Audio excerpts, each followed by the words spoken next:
Hello, my name is Zhang Lewen. I attend the performance of Seussical at Water Theater and watched the entire show from beginning to the end, including the intermission. This review is independently written by me and did not incorporate with any words or ideas from others. Everything I have said here is my true expression of this performance. If I were if I were to describe Dr. Seuss' musical with three words, I would choose lighthearted, full of imagination and sincerity, and this play is lighthearted and entertaining because it explores humor, bright colors, energetic dance and choreography, and cheerful music, constantly captivating captivating the audience. It is full of the imagination because the entire performance seemed to lead the audience into a fairy tale world with the characters and the scenes in the play blending element of fantasy and whimsy.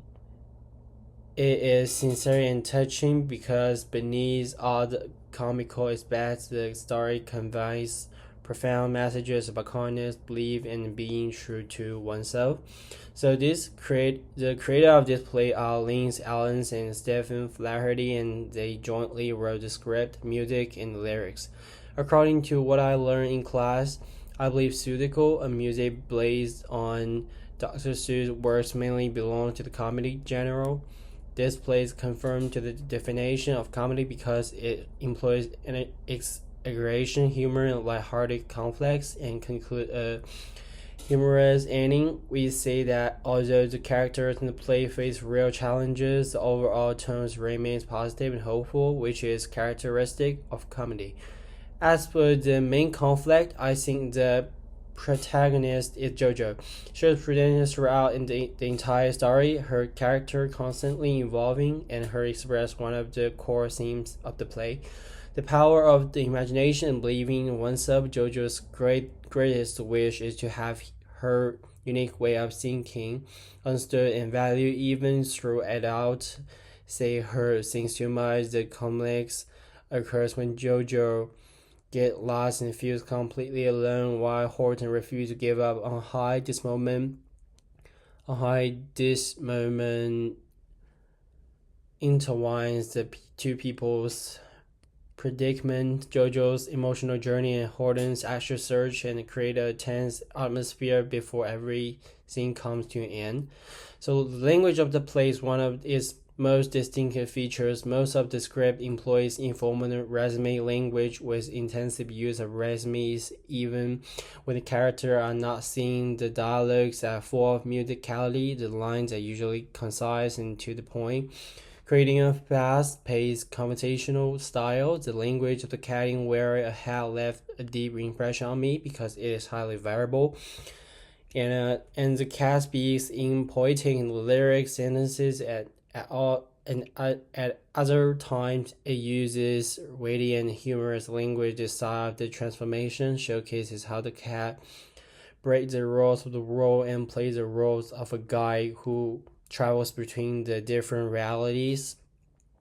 The play was directed by Tommy Flaherty and featured proscenium stage, creating a visual exquisite effort reminiscent of fairy tale. The cast was expressive, with each actor perfectly embodying their respective roles, making the entire world seem both fantastical and believable, and they work seamlessly as a unit, especially in child section.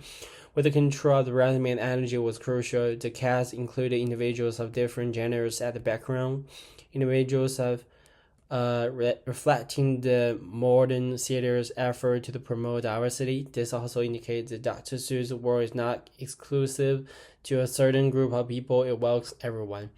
There was a stage design that left a deep expression on me. Occurring near the end of the performance, Horton stood in the center of the stage while the Who people gathered close on one side and the forest dwellers were scattered on the other side, and this formed a great triangular stage scene, and with Horton at the emotional center. The arrangement of the character by showing kids unity and the attention paid to Horton gave this scene a powerful visual impact.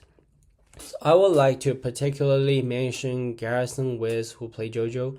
Wiss portrayed JoJo's curiosity and the vulnerability neural ability with great depth and intensity throughout the entire performance, making it convincing. With JoJo was immersed in her imagination, her voice was soft and delicate. When JoJo became braver, her voice became more forcible. And what I particularly admire was her performance when her sang the song "Everything Is Possible." With open, her eyes wide, her posture relaxed, her tone bright, perfectly demonstrating JoJo's excitement and amazement. There's another expressive moment when JoJo feels desperate after getting lost and her shoulders drop. Her movement became sluggish and her voice became low, allowing the audience to truly feel the happiness of that moment. So, in the terms of design, I choose to focus on costume design. The costume feature bright and bold colors, mainly consisting of blue, red, yellow, and green. They have uh, they have cartoon style with patterns, textures, and sensories of all attributing to differentiating the characters' personalities or species. Horton's costume is gray, with a soft texture and rounded lines, which aligns with his patient and reassuring nature, while the bird women wear shining, colorful dresses adorned with feather-like details highlighting their charm and confidence.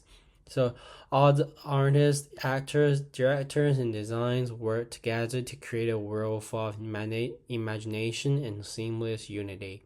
I believe their ultimate goal was to enable the audience to understand the importance of the imagination and caring for others, especially those who seem insignificantly or powerless.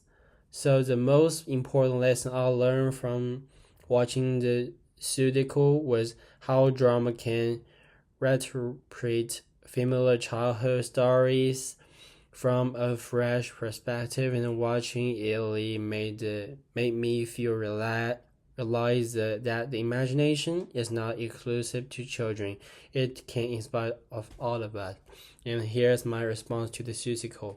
Thanks for listening.